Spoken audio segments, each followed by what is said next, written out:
I make this video every couple of months, I swear. So the answer, if your boyfriend has finally been like, okay, I'm gonna try dark romance, where do I start?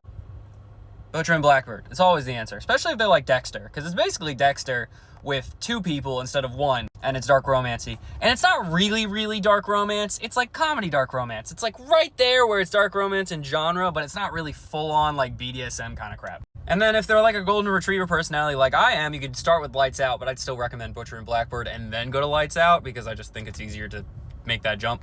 I personally like Lights Out better, but that's just because I relate so heavily with the main character, but I also love Butcher and Blackbird, so. Also, Bryn Weaver is like the nicest person ever.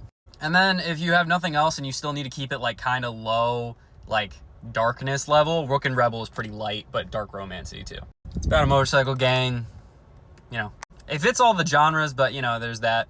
And then if he likes fantasy stuff, you can also do Fantasma, which is one of my favorite books of all time. I wouldn't call this a dark, well, it's categorized as a dark fantasy romance, so yeah, I can say that. So I think it depends on what his interest is and like his personality, but those are the books I would start with. Probably Butcher and Blackbird, but if he's really into like ghosts and fantasy stuff, Fantasma. And then Lights Out, and then Rook and Rebel, and then kind of judge from there how dark you want to go after.